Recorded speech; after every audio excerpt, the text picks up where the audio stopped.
हम टैक्स देते हैं, वोट देते हैं, सरकार बनाते हैं। क्या इसलिए कि घर से निकलकर सड़क पर चलते हुए बदहाल सड़क की चपेट में आकर नाले में गिर जाए और हमारे हाथ पैर टूट जाए? सरकार हमसे वाहनों के लिए, गाड़ियां और दो चक्के वाहनों के लिए रजिस्ट्रेशन के रूप में रोड टैक्स वसूलती है। क्या इसलिए कि इसके बदले में हमें टूटी फूटी, गड्ढों से भरी, जानलेवा सड़क दे? अगर ऐसा नहीं है तो 43 वर्ष के शांतु रॉय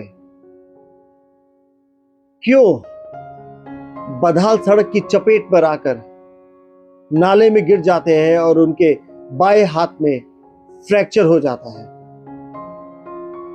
अगर हम गलती से भी कुछ मिनटों के लिए अपने वाहन को नो पार्किंग में खड़े कर दें या स्पीड लिमिट से ऊपर वाहन चला दे तो हमारे पास आ जाता है ई चालान। अगर समय पर पॉल्यूशन रिन्यू ना करे तो हम पर 10,000 रुपए का जुर्माना लगाया जाता है। यानी हमारी छोटी छोटी गलती पर हमें भारी भरकम जुर्माना भुगतना पड़ता है।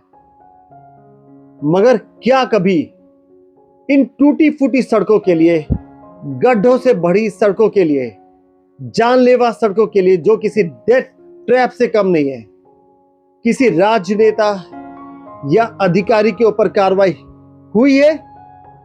क्या उन पे जुर्माना ठोका गया है? नमस्ते दर्शकों, मोजो न्यूज़ की तरफ से मैं ऋषु कलंत्री और मैं उपस्थित हूं शिवपुरिया के शांतु रॉय के घर में, जो इस बदहाल सड़क,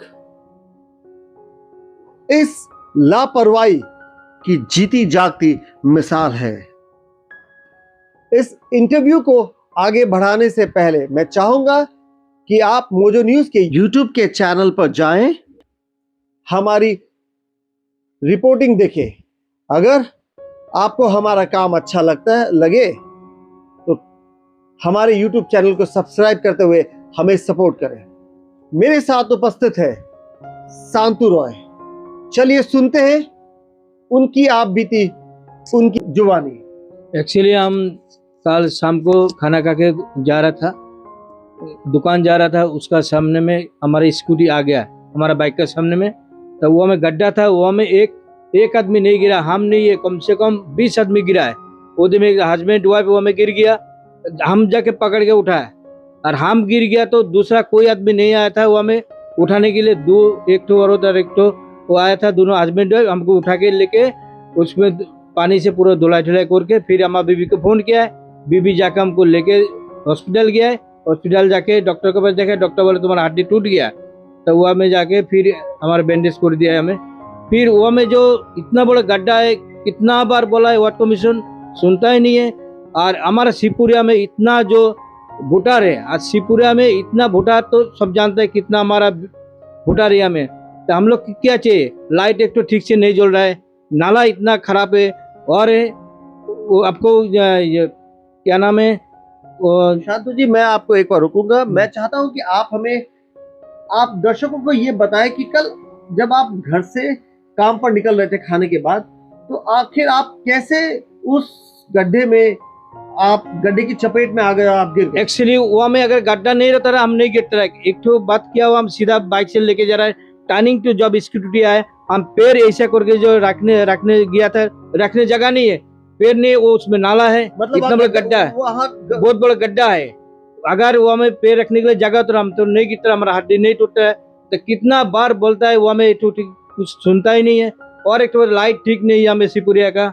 हाँ। ये जब आप गड्ढे से आप गिरे हैं तो आप ये बता सकते हैं कि मतलब वहाँ कोई किसी किस्म की बैरिकेडिंग या कोई खतरा का ना, वो सब कुछ नहीं है, कुछ नहीं है एकदम। वहाँ पे देखिए आप जाके, इतना हर कम से कम महीने में 3-4 आदमी वहाँ में गिरता है। छोटे बच्चे, स्कूल का बच्चा भी गिर गया, 5-6 आदमी गिरा है। वो दिन में हस्बैंड वाइफ गिर गया, हम जाके पकड़ के थोड़ा उठाया।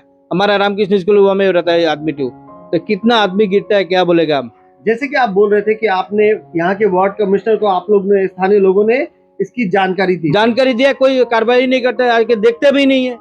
यहाँ में गड्ढा है क्या है, में लाइट नहीं है, वहाँ में नाला नहीं है। मेर कालीबाड़ी तरफ ये बारिश आ रहा है, मेर कालीबाड़ी इतना पानी होता है, कितना बार बोला है। मुझे ये भी कहा गया था कि तिनसुकिया के विधायक संजय किसान भी बीच में आए थे, उन्हें भी इस समस्या हाँ के बोला बारे है, में बताया हाँ गया। बताया जो अब नाला बना देगा, पानी नहीं होगा, नाला बना देगा, अभी तो कोई काम ही नहीं हुआ। शांतु जी, जो जानकारी है मुझे हमें प्राप्त हुई है उसमें कहा गया है कि विधायक संजय किसान जी को इस पर्टिकुलर गड्ढे के बारे में अवगत करवाया गया था, उन्हें बताया गया था। क्या आप इसके बारे में क्या जानते हैं? एक्चुअली हुआ का जितना आदमी है बगल का सब, जब संजय किसान उधर से जा रहा था तो वो इंडा भी साथ में था, तो सब आदमी बोला है जो ऐसा ऐसा बात है, तो वो अगल बगल के जितना है बोलते हैं अभी मत बोलिए, सर को अभी मत बोले, जाने दीजिए। सबको मालूम है, सब देखता है, देख के फिर चला जाता है, लेकिन काम आज तो कोई नहीं किया है गड्ढा तो। तो मतलब आपके जो वार्ड का पार्षद है और विधायक को इस गड्ढे के बारे में पता था? पूरा पता है, मालूम है, सब कितना आदमी बोला है उसको, लेकिन वही है। दर्शकों, हमारे साथ मौजूद है शांतु जी की मिसेस, उनकी धर्मपत्नी, जो इन्हें कल हॉस्पिटल ले गए। चलिए हम उनसे बात करते हैं और जानने की कोशिश करते हैं कि जब उनके पास एक फोन आया और उन्हें फोन पर यह कहा गया कि आपके पति का एक्सीडेंट हो गया है, तो उस पल उन मानसिक स्थिति क्या थी, उन पर क्या प्रभाव पड़ा? কালকে যখন ফির শুনলাম, আমি শোনার পরে তো আমি ভাবছি কি করব, আর আমার ঘরের থেকে বহুত দূর। তারপরে ভাগতে ভাগতে গেছি, গিয়ে দেখি আমার হাজবেন্ড মানে দাঁড়িয়ে আছে, মানে হাতটা হিলানোর ক্ষমতা নেই, হিলাতেও পাচ্ছে না। তো কষ্ট মষ্ট করে জামা প্যান্ট পরিষ্কার ওখানে কিছু মানুষ করেছে, তারপরে যেটুকুনি বাকি ছিল আমি করে নিয়ে হসপিটালে গেছি। হসপিটালে ডাক্তার দেখে বলছে হাত ভেঙে গেছে, তারপরে এই এক্সরে করে ঘরে নিয়ে এসেছি। ये सड़क तो सरकार की जिम्मेदारी, अच्छी सड़क देना। आज आपके हस्बैंड सड़क पर निकलते घर से काम के लिए, आपका बच्चा बेटा स्कूल निकलता है पढ़ने के लिए, तो ऐसे में अगर आपके घर के पास, आपके मोहल्ले में एक सड़क पर इतना बड़ा गड्ढा हो जिसके चपेट पे आकर लोग गिर रहे हैं, तो आप क्या कहना चाहेंगे? मतलब आपको क्या लगता है कि क्या हो रहा है? মানে আজকে তো আমার হাজবেন্ডের হয়েছে, আমি চাই এটা জলদি ঠিক হয়ে যাক, যাতে দুসরে দিন আর অন্য কেউ না পড়ে ওর মধ্যে, এটা জলদি ঠিক হতে লাগে। এখানে বহুতবার মানে অ্যাক্সিডেন্ট হচ্ছে, কিন্তু কেউ মানে ঠিকই করছে না, সবাই আসছে দেখছে চলে যাচ্ছে। আমি চাই এটা জলদি, খুব জলদি ঠিক হয়ে যাক। एक टैक्स पेयर होने के नाते आपको क्या लगता है, क्या एक अच्छी सड़क हमारा अधिकार नहीं है? অবশ্যই একটা ভালো রাস্তা হোক, এটা আমি চাই, সবসময় চাই। আজকে আমাদের ইনকাম করার মানুষ একজনই, এই যে এক মাস ঘরে পুরো বসে গেল, এখন আমাদের অবস্থাটা কি হবে? এক মাস পুরো বন্ধ, ঘর চালানো বলে একজনই আছে। ये समय तो नहीं है कि मैं आपसे पूछूं, लेकिन फिर भी हम चाहते कि सरकार सुने, ध्यान से सुने। जैसा कि आपने कहा कि आपके घर में एक ही व्यक्ति है कमाने वाले, जिनकी कमाई पर आपका पूरा परिवार चलता है, उनका गुजारा होता है। ऐसे में अब वो एक महीना बैठ गए तो उनका क्या होगा? दर्शकों, शांतु रॉय जी, मैं आपको बता दूं कि शांतु रॉय जी जॉब करते हैं। अब क्या आप ये बताएंगे कि ये जो कल इनका इलाज हुआ है, इसमें अब तक आपका कितना खर्चा आ गया? এখানে প্রায় 4200-300 টাকা মতন খরচা হয়ে গেছে। ये बात सिर्फ 4200-300 के रुपए के नहीं है, ये एक व्यक्ति को जो शारीरिक चोट लगी है उससे होने वाले दर्द की, उनके परिवार के मानसिक दर्द की कहानी है। एक अच्छी सड़क मुहैया कराना सरकार की जिम्मेदारी है। वार्ड के स्तर पे वार्ड कमिश्नर से लेकर स्थानीय विधायक की जिम्मेदारी है, प्रशासनिक अधिकारियों की जिम्मेदारी है कि वो ये सुनिश्चित करे कि सड़क सुरक्षित हो। सड़क पर निकले तो लोग सुरक्षित अपने काम पर पहुंचे और अपने घर वापस सुरक्षित अपनों के बीच लौट सके। सड़क जानलेवा ना बन जाए, डेड ट्रैप बन के ना रह जाए। मगर हम जो तिनसुकिया में देख रहे हैं, खासकर ये श्रीपुरा की जो ये घटना है, ये बेहद खौफनाक, दिल को झंझोर देने वाली घटना है। जैसा कि मैंने कहा, हम टैक्स देते हैं, वोट देते हैं, तो क्या बदले में हमें एक सुरक्षित सड़क भी नहीं मिलनी चाहिए? हम एक बार फिर चलते हैं शांतु जी के पास। शांतु जी, आपको क्या लगता है, आप भी टैक्स देते होंगे, इनकम टैक्स देते होंगे, नहीं तो जितना भी आप सामान खरीदते हैं सब में आप जीएसटी और विभिन्न तरीके के टैक्स देते हैं। बिल्कुल देते हैं। आपको क्या लगता है, एक टैक्स पेयर होने के नाते, क्या एक घर से बाहर निकलते हुए और खासकर आप बाइक चलाते हैं, तो आपको क्या लगता है एक अच्छी सड़क, क्या है। ये सरकार की जिम्मेदारी नहीं है? जिम्मेदारी है इसके लिए अच्छी सड़क हम लोग को चाहिए। हम लोग इतना तो हम खाली अकेला नहीं, कितना आदमी हमें गिरता है, कितना आदमी जाता है, रोड इतना खराब है, क्या बोलेगा, खाली बोलेगा बना रहे, कितना जगह खराब हो गया, इधर गड्ढा है, वो 3 जो एरिया गया है ना, 3 टर्निंग इतना खराब है। वार्ड कमिश्नर से सभी जानता है, लेकिन कुछ कम ही नहीं करते हैं। जो हादसा आपके साथ हुआ उसके बाद आपकी मानसिक स्थिति, आपके परिवार की मानसिक स्थिति, मिडिल क्लास के लोगों का आज की तारीख में इनकम बहुत कठिन हो गया है। ऐसे में अब आप 1 महीना के लिए घर बैठ गए हैं, तो आपको क्या लग रहा है, इससे जो आपकी मानसिक पीड़ा है, आपके परिवार को इससे होने वाली मानसिक पीड़ा के ऊपर आप क्या कहना चाहेंगे? हम क्या बोलेगा, सबसे बड़ी बात है जो हमारा इतना साल उम्र हुआ, हमारे कभी एक तो हड्डी नहीं टूटा, आज इतना एक मतलब रास्ते के लिए हमारे इतना बड़ा घटना हुआ। आप कितने साल से बाइक चला रहे हैं? हम कम से कम 5 साल 6 साल। शको शब्द नहीं है ऐसी घटनाओं को का वर्णन करने के लिए, मेरे पास शब्द नहीं है।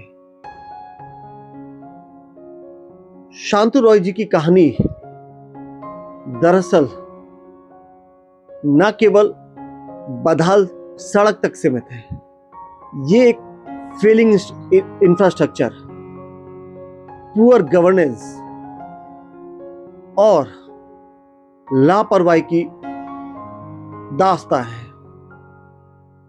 आज शांतु रॉय इसके शिकार बने हैं, कल आप और हम भी बन सकते हैं, क्योंकि सड़क पर हम सब चलते हैं। कोई पैदल चलता है, कोई 2 चक्का वाहन पर चलता है, तो कोई गाड़ी पर चलता है। और अगर आपके घर के बाहर सड़क पर डेथ ट्रैप हो, तो आज नहीं तो कल उसका शिकार आप या आपके परिवार के लोग या आपके भाई बंधु, आपके दोस्त, आपके प्रिय भी हो सकते हैं। मैं फिर एक बार शांतु जी की धर्मपत्नी के पास जाना चाहूंगा। अब जैसा कि आपको पता है कि अब आपके पति 1 महीना घर में बैठेंगे, आपने कहा है कि वो अकेला कमाने वाले।